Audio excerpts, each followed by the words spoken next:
What drives a mother to betray her own children? What turns a healer into a killer? And why does justice take decades to arrive? A mother's deadly devotion, a childhood lost forever, a marriage shattered by blood, decades of injustice, a child's voice silenced for 50 years, a healer turned predator. 6 stories, 6 dark truths, all unraveled by one relentless mind. Vigil Stark. Stay with us. Be part of the investigation. They revered her as the epitome of maternal devotion, a beacon of love and care in their community. But beneath that radiant exterior lay secrets that would soon shatter lives and leave a town in mourning. How does a seemingly loving parent descend into someone capable of unspeakable horrors? Welcome to Vigil Files. I'm Vigil Stark, and today we're diving into one of Idaho's most disturbing cases, the Lori Vallow Daybell mystery. As we uncover each layer of this tragic story, I invite you to piece together the clues with me and understand how such darkness could hide behind a mother's smile. Rexburg, Idaho, 2019. Picture a peaceful community where neighbors knew each other by name, where children played freely on tree-lined streets, and where families shared their lives openly. Here stood Lori Vallow Daybell, a woman whose presence brightened church gatherings, whose support never wavered in her children's activities, and whose home buzzed with the warmth of family celebrations. But something was shifting beneath this perfect surface. Those who knew her best began noticing subtle changes that seemed innocent at first, but would later reveal themselves as harbingers of tragedy. September 2019 marked the beginning of the end. Tylee and J.J. Vallow vanished without a trace, leaving their community reeling.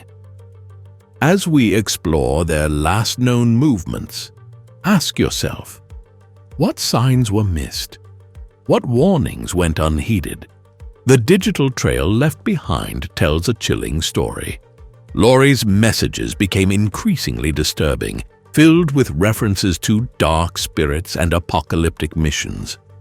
Her phone's location data would later reveal frequent visits to Chad Daybell's property, visits that would prove crucial to understanding this case. But how does someone's worldview become so distorted? Documents reveal Lori's descent into radical beliefs, a framework where family members became zombies, and where maternal love gave way to something far more sinister. Think about it. At what point did these beliefs override the basic instinct to protect one's children? June 2020 brought the breakthrough that would confirm everyone's worst fears. The discovery of remains on Chad Daybell's property ended the search, but opened a floodgate of questions. How had this happened in plain sight? What could have prevented this tragedy? The horrifying details emerged through careful forensic investigation. 7-year-old J.J. Vallow was found bound with duct tape, wrapped in plastic, and buried in a pet cemetery on Chad Daybell's property. 16-year-old Tylee Ryan's remains were discovered nearby, dismembered and burned. The children had been missing since September 2019, while Lori continued to claim they were safe, even going as far as telling people JJ was visiting relatives. The timeline revealed a calculated series of events. Shortly after the children disappeared, Lori and Chad fled to Hawaii, where they married on a beach while the children's whereabouts remained unknown. They spent months there, showing no apparent concern for the missing children, even as authorities and family members desperately searched for answers. Evidence showed that Lori had collected her missing children's Social Security benefits for months after their deaths. Text messages between Laurie and Chad revealed their shared apocalyptic beliefs, including the idea that certain people, including the children, had become dark, or zombies, that needed to be removed from this world to fulfill their twisted religious mission. The investigation uncovered that Alex Cox, Laurie's brother, had played a crucial role in the children's deaths. Cell phone data placed him at the burial sites on key dates. Tragically, Alex Cox died in December 2019 from what was ruled as natural causes, taking many answers to the grave. The aftermath left Rexburg shattered. A community once known for its tight-knit bonds now grappled with an unspeakable truth. Evil had walked among them, hidden behind a mother's smile. Friends and neighbors struggled to reconcile the Laurie they knew with the darkness she harbored. Their testimony paints a picture of collective grief, a community forever changed by what they failed to see. What emerged from the investigation was a pattern of red flags that, in hindsight, seemed obvious. The apocalyptic rhetoric, the demonization of family members, the sudden, secretive behavior. These warning signs now serve as crucial lessons for communities everywhere. When do religious beliefs cross the line into dangerous delusion? At what point should concerns become action? The experts who studied this case point to a crucial truth. Extreme ideologies don't take hold overnight. They grow in the shadows of normalcy, feeding on isolation and unchallenged beliefs. Laurie's transformation from devoted mother to something unrecognizable didn't happen in a vacuum. It was a gradual descent that left traces along the way. The evidence tells us something profound about human nature, about how belief systems can warp even our most fundamental instincts. Laurie's conviction that her children were zombies didn't arise suddenly.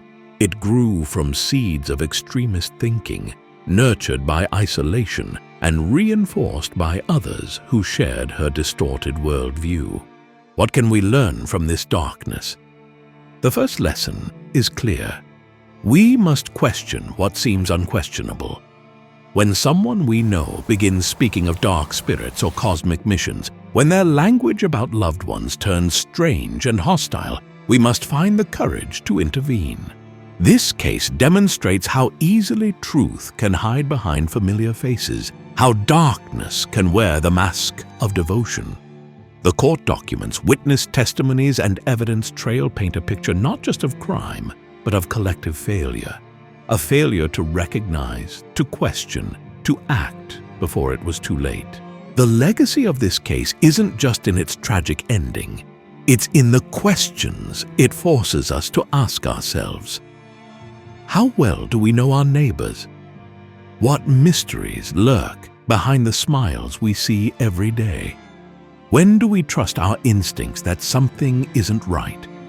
Let this story serve as more than just another true crime case. Let it be a wake-up call, a reminder that evil doesn't always announce itself with obvious signs. Sometimes it hides in plain sight, in the most unexpected places, behind the most trusted faces.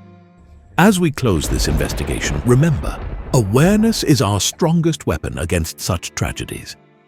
If you notice concerning changes in someone's behavior, don't dismiss them. If something feels wrong, speak up. Share this story not for its shock value, but for its power to educate and prevent. These weren't just case files and evidence photos. They were real lives, real losses, real warnings for us all. The true horror isn't just in what happened, but in knowing it could happen again if we fail to learn from it. Don't forget to subscribe to Vigil Files and hit the notification bell to stay updated on more in-depth investigations like this one. Share your thoughts below. What warning signs do you think we should never ignore? Your perspective could help others recognize similar patterns before tragedy strikes. Thank you for joining me in this investigation. Until next time, stay vigilant, stay aware, and remember, The darkest truths often hide in the most ordinary places. Imagine this. Your daughter and her best friend go out for an afternoon hike on a familiar trail. You kiss her goodbye, expecting to see her at dinner. But evening comes, and she doesn't return. The hours stretch into a sleepless night, then a desperate search. And 2 days later, your worst fears are confirmed. Their lifeless bodies are found in the woods, innocence stolen in a way that defies comprehension. But there's something else. One of the girls, in a moment of unimaginable bravery, left us a clue, an audio recording of the suspect. 2 chilling words, "down the hill," a voice that echoes in your mind, but gives no face, no name. This is the story of Abigail Williams and Liberty German, 2 girls whose courage helped us inch closer to the truth even after years of silence. Today, I'm asking you to walk this path with me. Let's piece together the clues, follow the dead ends, and uncover the breakthrough that finally gave us answers. This is their story. Let's solve it together. It was a Monday afternoon, February 13th, 2017, in Delphi, Indiana. Abby Williams, 13, and her best friend, Libby German, 14, decided to spend their day off from school hiking on the Monon High Bridge Trail, a popular spot for locals. They were dropped off by Libby's sister, Kelsey, around 1:30 p.m. They walked the trails, snapped photos, and shared them on social media. One of those photos, Libby's Snapchat post of Abby walking across the Monon High Bridge, would become a haunting timestamp, marking their last known moments. When the girls didn't show up at the pickup point later that afternoon, their families knew something was wrong. Search parties were formed. Flashlights scanned the trails, and their names echoed into the night. But there was no sign of them. Then, on February 14th, everything changed. Just 50 feet from the Deer Creek shoreline, the girls' bodies were discovered in a wooded area. The peaceful trails of Delphi were forever darkened. Imagine standing in those woods, knowing what had happened. What would you do? Where would you even begin? Let's take the first step. From the start, it was clear this wasn't a random accident. Abby and Libby had been murdered. The town of Delphi, a tight-knit community, was shaken to its core. Everyone became a suspect. The first major clue came from Libby herself. In those terrifying final moments, she recorded her killer. On her phone was a short audio clip, "Down the hill." 2 words, calm yet commanding. We released it to the public, hoping someone would recognize the voice. But the responses were overwhelming. Hundreds of tips, none leading us closer to the killer. Other clues emerged. 1. A sketch of the suspect based on eyewitness accounts. 2. Reports of a man seen on the trail that day, wearing a blue jacket and jeans. But for every lead, there was a dead end. No matches, no breakthroughs. Days turned into weeks, then months, and the trail went cold. But this case wasn't just another file on the shelf. It was personal, for the families, for the town, and for me. The years that followed weren't easy. For Abby and Libby's families, the pain was unbearable. Libby's grandparents, Mike and Becky Patty, became the public face of the case. They organized vigils, spoke to the media, and kept their granddaughter's memory alive. Abby's mother, Anna, channeled her grief into hope, refusing to let the case fade from public memory. The town of Delphi came together in ways we hadn't seen before. But the questions lingered. Who could do this?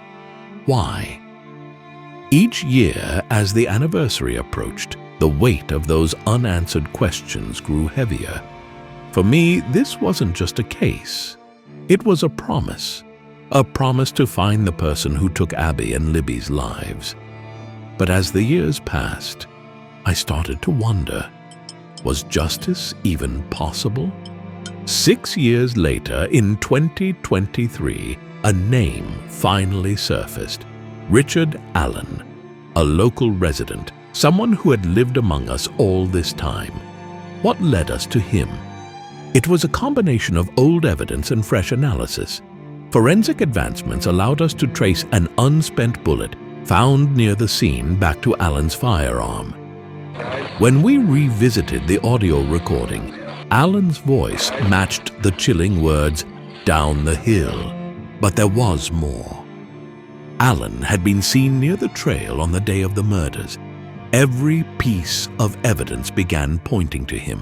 Still, questions remain. Why did he do it?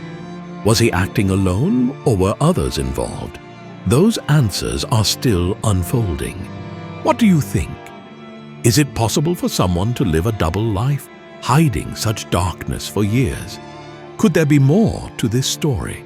As the case against Richard Allen moves forward, one thing remains clear. Abby and Libby's bravery will never be forgotten. They left us the clues we needed, and their families never gave up the fight for justice. But this case isn't just about solving a mystery. It's about resilience, about a community refusing to let evil win. It's a reminder that even in the darkest moments, there's light. Abby and Libby showed us that. Thank you for joining me on this journey. If their story moved you, share your thoughts below. Together, we can honor their memory and ensure their bravery is never forgotten.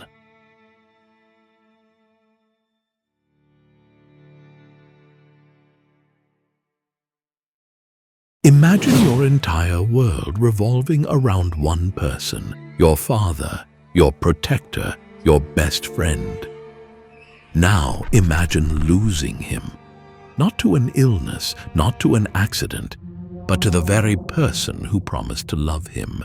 This is the story of Eva Benefield, a young girl who grew up watching her father, Doug, be her rock after her mother's death. A love story that began with hope, but ended in betrayal, heartbreak, and murder. Today, I'm asking you to join me as we uncover the twists and turns of the Black Swan murder. Together, we'll piece together the clues, question the motives, and confront the devastating truth. This isn't just about solving a case. It's about understanding the human cost of manipulation and violence. If this was your family, how far would you go for justice? Let's unravel this mystery together. 2016. Doug Benefield was 54 years old, a successful entrepreneur and a grieving widower. His wife, Eva's mother, had passed away just a year earlier, leaving Doug and Eva to navigate life without her. Eva, then 16, adored her father. They shared quiet evenings listening to jazz, long talks about life, and a bond that felt unshakable. Then came Ashley. Ashley Benefield was 33, a former ballerina with a past as captivating as her presence. She met Doug at a charity gala, and within 13 days they were married. To Doug it was a whirlwind romance, a second chance at happiness. But to Eva it was a storm brewing, threatening to tear apart the family she had left. As Ashley moved into their lives, Eva felt herself being pushed further away.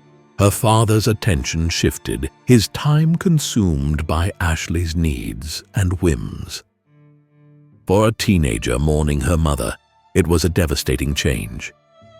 Eva described it simply.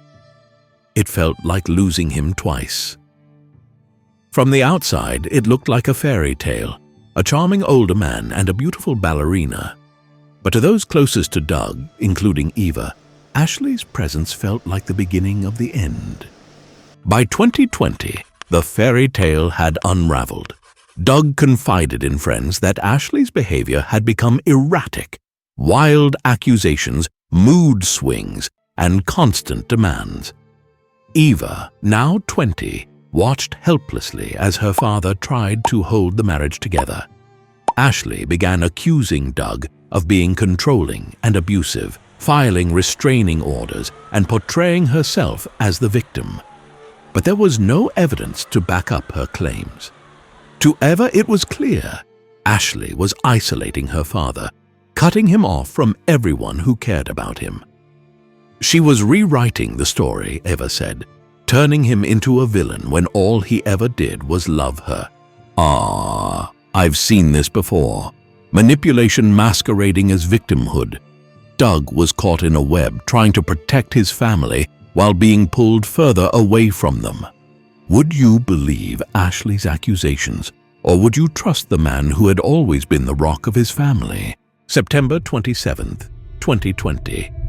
Eva was at home when she got the call that shattered her world. "Your father's been shot," the voice said. When I arrived at the scene, Ashley was outside the house, sobbing, her face streaked with tears. She claimed Doug had attacked her, forcing her to defend herself. But inside, the scene told a different story. Doug lay on the floor, his body still, 4 gunshots to the chest. The gun was placed neatly on the counter. There were no signs of a struggle, no overturned furniture, no defensive wounds. This wasn't chaos, it was precision. I remember standing there looking at the evidence and thinking, something isn't right. Self-defense doesn't look like this. When we spoke to Eva, her grief was raw, overwhelming. She described her father as her best friend, the man who had taught her everything. He didn't deserve this, she said through tears. He was kind. He just wanted to be loved. For Eva, the loss was compounded by the isolation Ashley had created. The months of tension, the lies, and now this, her father was gone, and the family they once had was destroyed. Eva's words stayed with me. Behind every case there are people, families whose lives are shattered. For Eva, this wasn't just a crime scene. It was the end of everything she had known. In 2024, Ashley Benefield's trial began.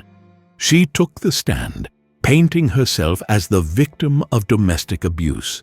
Her performance was captivating, tears streaming down her face, her voice trembling. The media called her the Black Swan, comparing her courtroom theatrics to a ballet performance. But the evidence dismantled her story. Forensic analysis revealed Doug had been standing still when he was shot. There was no attack, no struggle. Text messages showed Ashley had been planning her defense for months, painting Doug as a threat long before the shooting. In the end, no performance could erase the truth. Ashley wasn't a victim.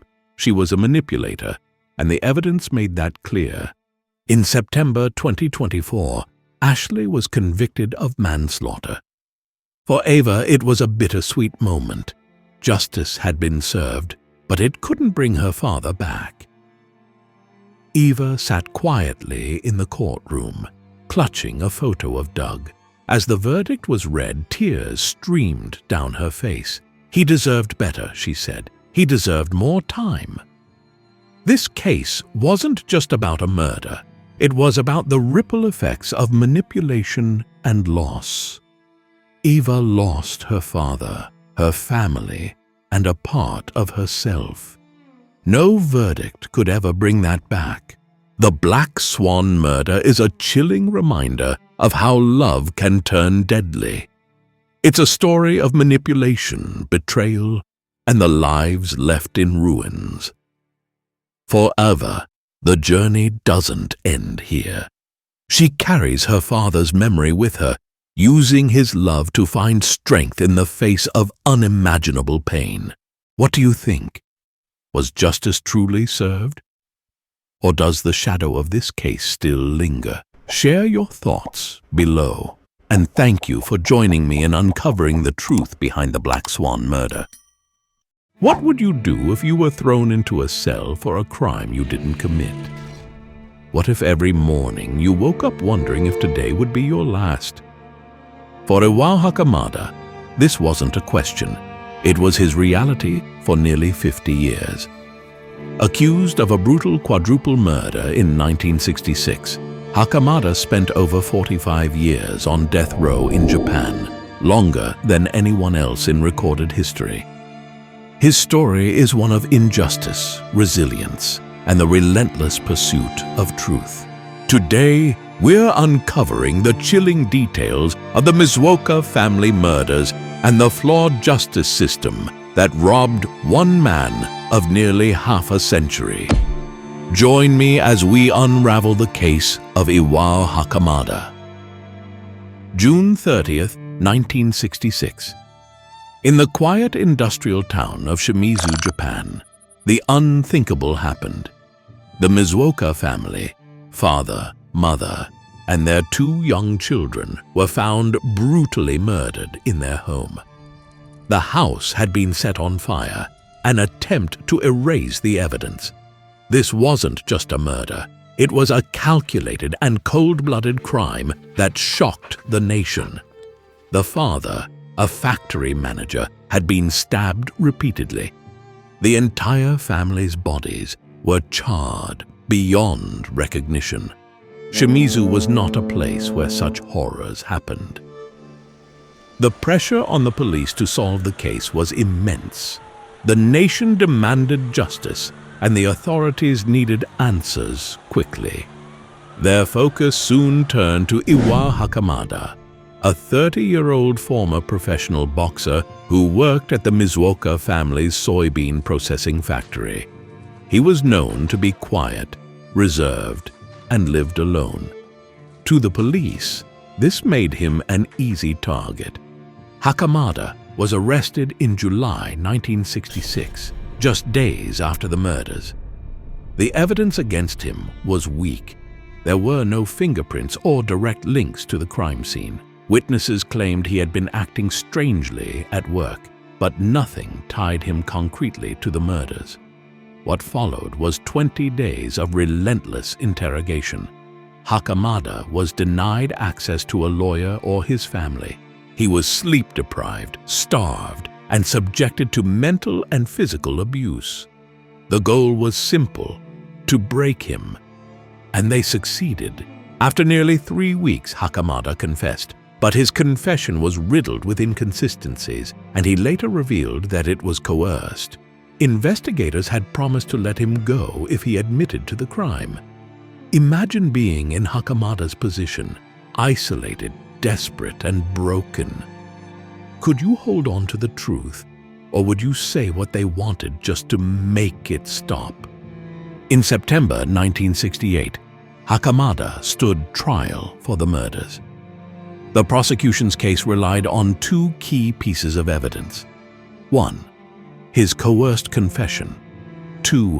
A set of blood-stained clothes allegedly worn by Hakamada during the murders.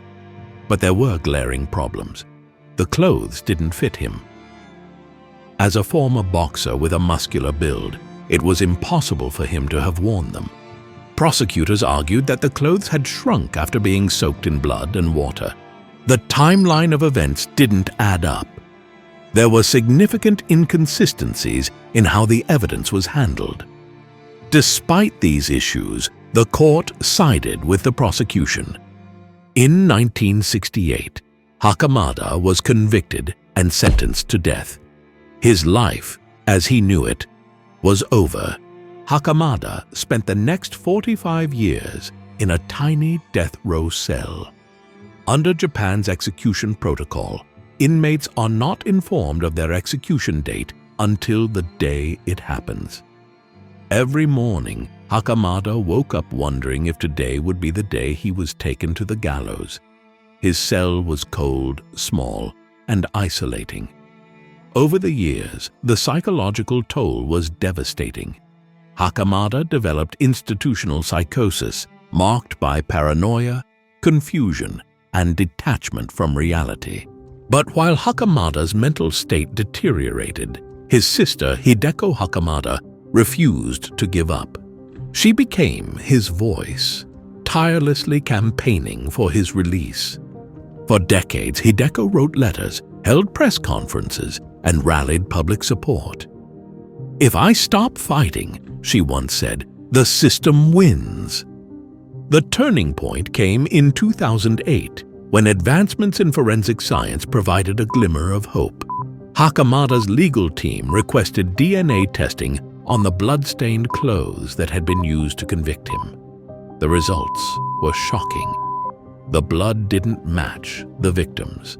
Forensic experts found that the patterns of the stains were inconsistent with the crime. It became evident that the evidence had been fabricated. Despite these findings, the system resisted. Admitting such a massive error would undermine the justice system's credibility.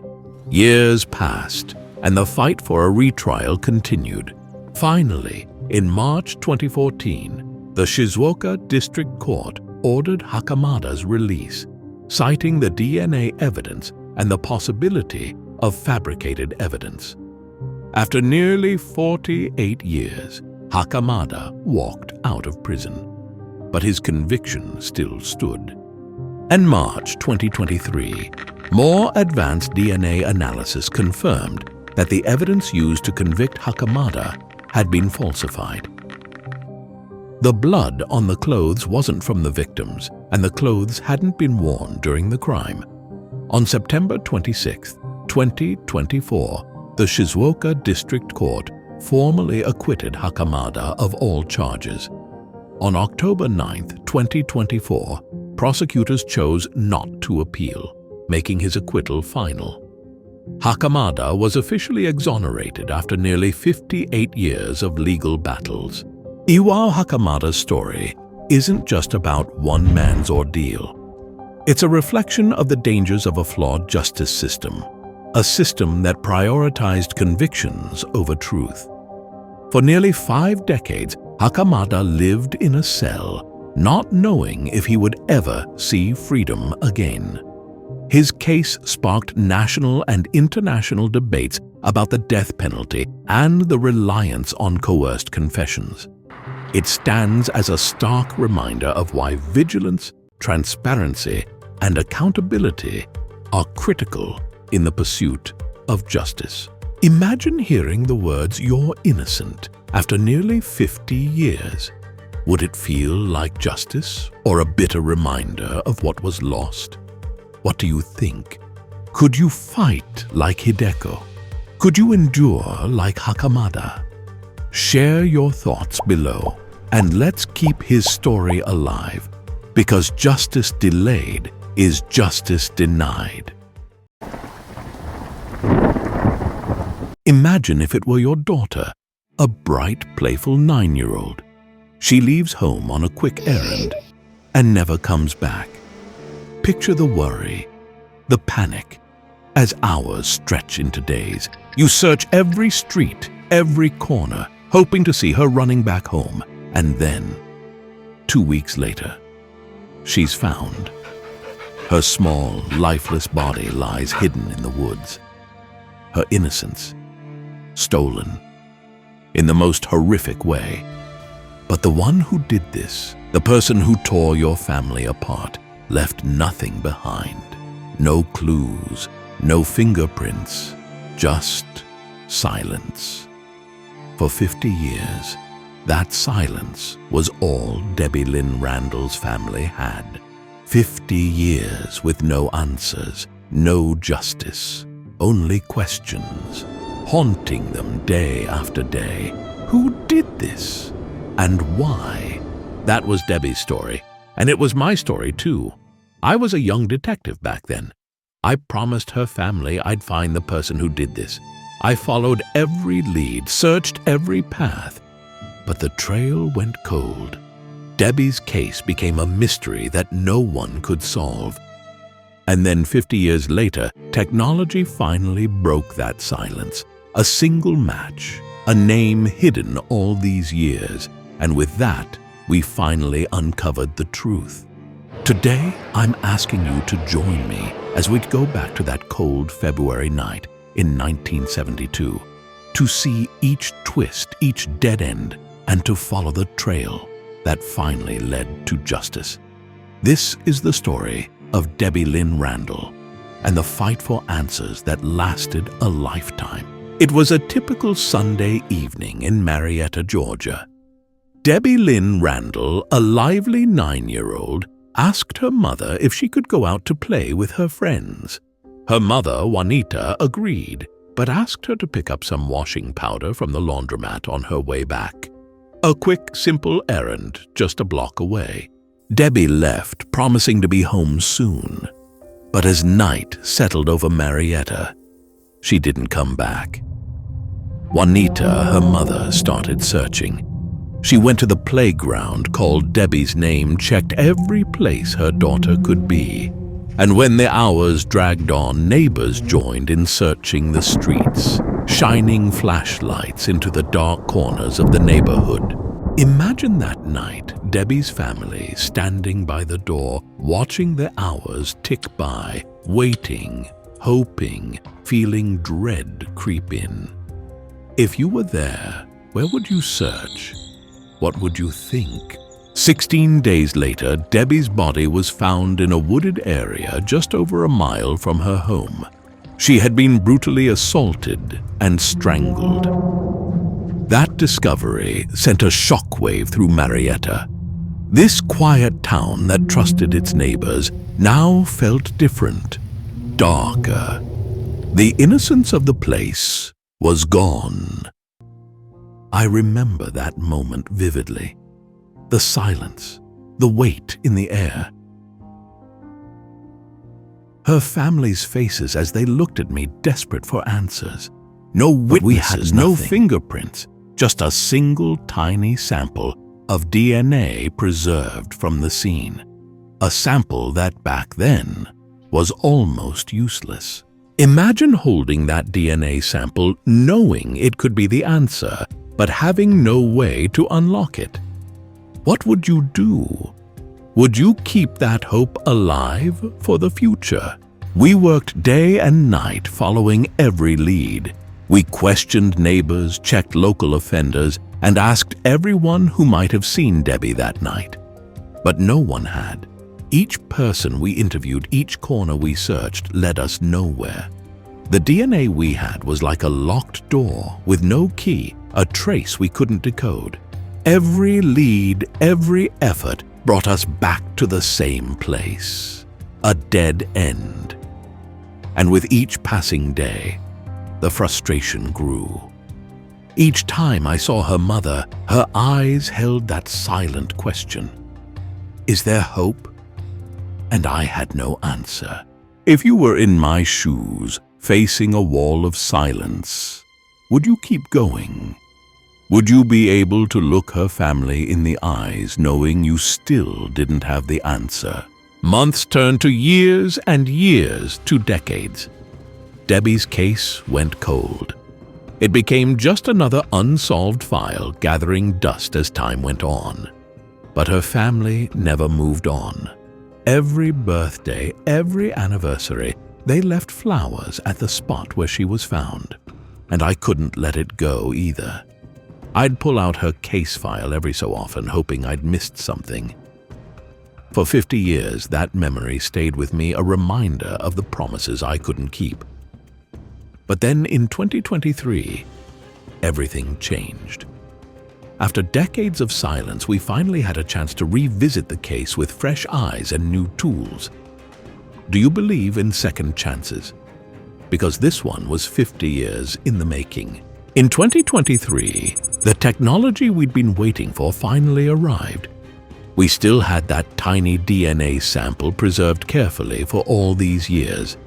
This time, we had the tools to amplify it, to search for unique patterns and markers that were like a fingerprint embedded in the DNA. By finding these unique markers, we could trace connections first to distant relatives whose DNA was available in public records. With each match, we mapped out connections between relatives, building a family tree that pointed us in a single direction. And then we had it. William Rose. Rose had lived in Marietta at the time of Debbie's murder. He was a familiar face in the community, quiet, withdrawn. The DNA confirmed it. He was the one who had taken Debbie's life. He had died years before, but at last we had a name. Imagine being her family, hearing that name after all this time. A bittersweet relief. A victory that came too late, but finally answered the question that haunted them. The truth after 50 years of silence. But knowing who did this didn't answer everything. There was still that haunting question. Why? Why would William Rose target an innocent 9-year-old like Debbie? He had no criminal record, no history of violence. Nothing about him stood out. But as we looked closer, something began to emerge. Rose was a man on the edges of society, isolated, distant, with no close friends, no real connections. He was someone who kept to himself. People like Rose don't often show their darkness in obvious ways. Experts say that individuals who commit these kinds of acts often live in isolation, letting their desire for control and power build up over time, in secret. For people like Rose, their victims aren't seen as people. They become objects, something to control, something to use to feel powerful, even if only for a moment. Imagine that. A life so empty, so isolated that it twists into something dark. Rose didn't need a reason beyond his own loneliness and need for control.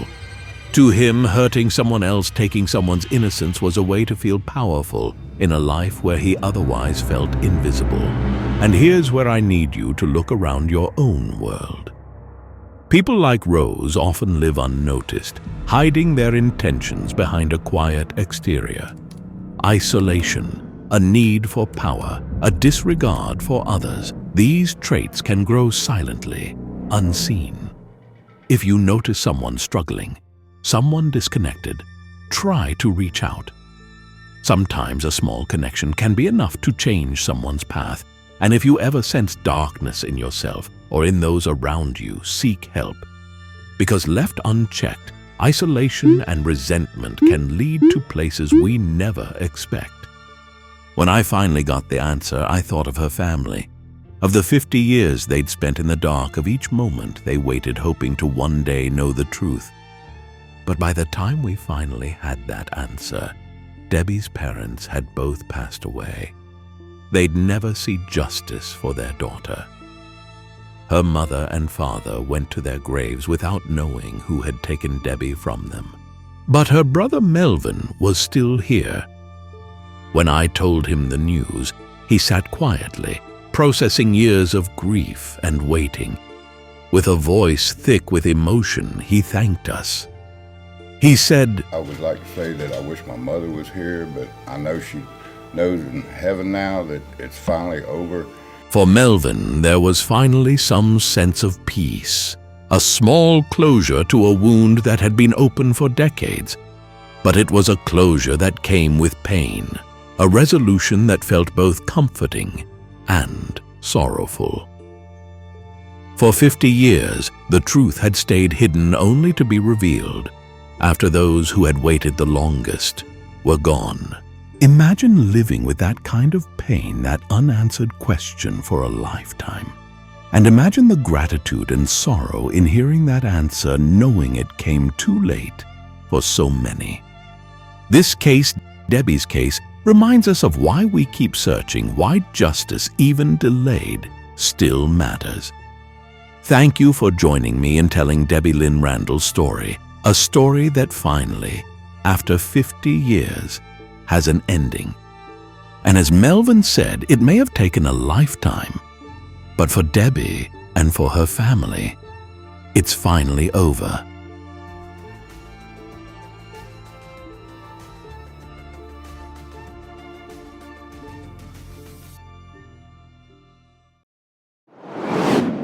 In a quiet town behind the walls of a trusted hospital, A series of unimaginable tragedies unfolded. 7 infants, fragile and innocent, lost under mysterious circumstances. Was it a series of unfortunate coincidences? A catastrophic failure within the system? Or was there a darker force at play? A trusted caregiver found herself at the center of a harrowing investigation, challenging the very foundations of trust in our healthcare system. Negligence or malice? The tragic tale of 7 infant deaths. Tonight, we delve into a case that shook a community and challenged our trust in those sworn to heal. Join me as we examine the evidence, follow the clues, and seek the truth hidden beneath layers of deception. Are you ready to uncover the secrets that lie within? It all began quietly. An unexpected loss here, a sudden complication there. Hospitals are places where life hangs in delicate balance, especially in units caring for the tiniest of patients. Yet, over the span of a single year, the Countess of Chester Hospital witnessed an alarming rise in infant mortalities. Consider this. Between June 2015 and June 2016, the neonatal unit experienced a significant increase in unexpected infant deaths, far exceeding statistical norms. What could explain this anomaly? Initial reviews found no clear medical explanations. Equipment was functioning correctly, protocols were followed diligently, and the staff was experienced and dedicated. But as the incidents continued, whispers of doubt began to surface. If all standard explanations fail, where should we turn our scrutiny next? When faced with uncertainty, patterns can illuminate the path forward. I compiled data on each incident: dates, times, staff on duty, medical conditions. A curious pattern emerged. The unexpected events frequently occur during the shifts of one nurse, but correlation does not equal causation. This nurse was known for dedication and compassion, a professional who had devoted a career to caring for premature infants. Could there be an alternative explanation? Perhaps this nurse was assigned to the most critical cases due to expertise, or maybe present during these unfortunate events by chance.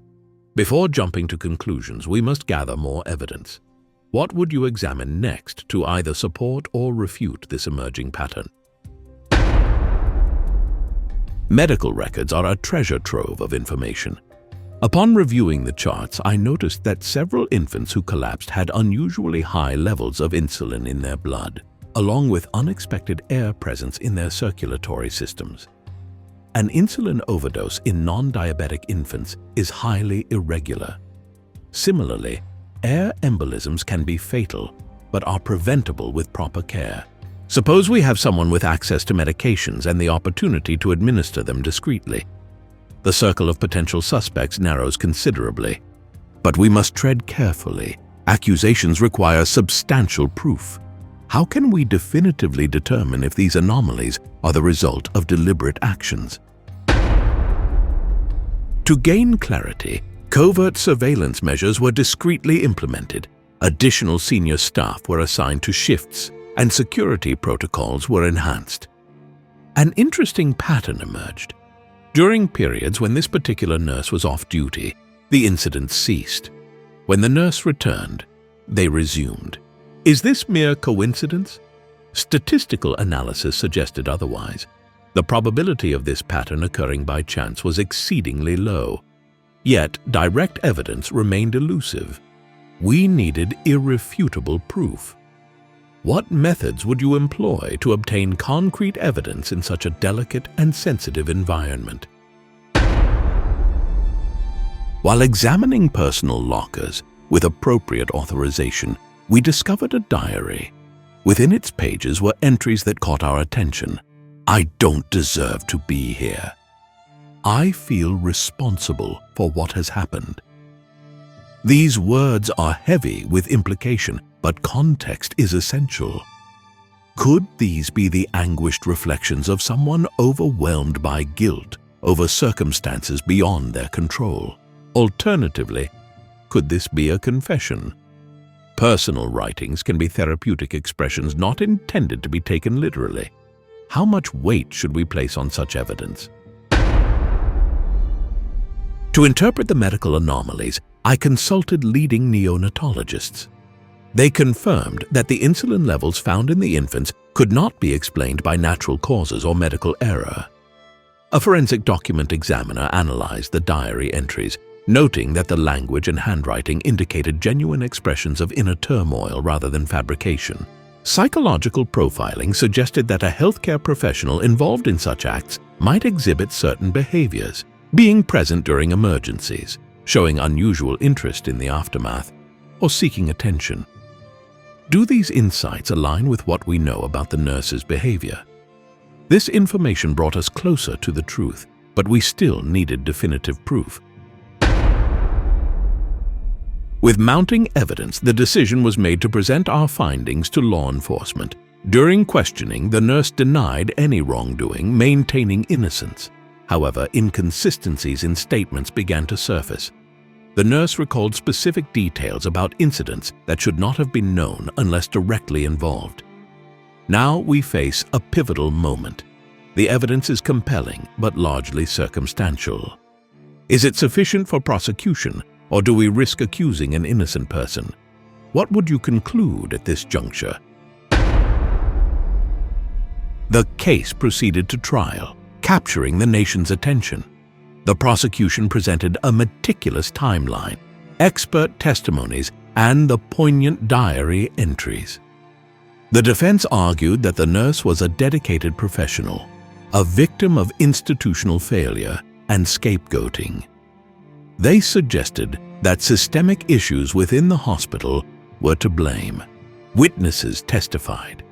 Some spoke of professionalism and kindness, while others recounted unsettling observations. The jury was tasked with a grave responsibility: to determine guilt beyond reasonable doubt based on the evidence presented. In the face of conflicting narratives, where does the truth lie? The jury reached a verdict: guilty on all counts. The nurse was sentenced to life imprisonment, a rare and severe punishment reflecting the heinous nature of the crimes. Justice, in a legal sense, was served. Yet this outcome leaves us with profound questions. How did a trusted caregiver become the perpetrator of such unimaginable acts? Were there warning signs that were overlooked? What systemic failures allowed this to happen, and how can they be prevented in the future? In unraveling this tragic tale, we uncovered not only the actions of one individual, but also vulnerabilities within a system designed to protect the most vulnerable among us. What lessons should we, as a society, take from this tragedy? Every case leaves its mark, not just on those directly involved, but on all of us who seek understanding in the face of darkness. Negligence or malice, the tragic tale of 7 infant deaths serves as a somber reminder of the fragility of trust and the importance of vigilance. We must strive to foster environments where concerns can be raised without fear, where accountability is paramount, and where the sanctity of care is upheld above all else. Thank you for joining me on this journey. May we remain ever watchful, ever questioning, and ever committed to seeking the truth. Until next time, stay curious and stay vigilant. If you've been affected by any of the issues discussed in this program, please consider reaching out to a professional for support. Let us honor the memories of those lost by working towards a safer, more compassionate world.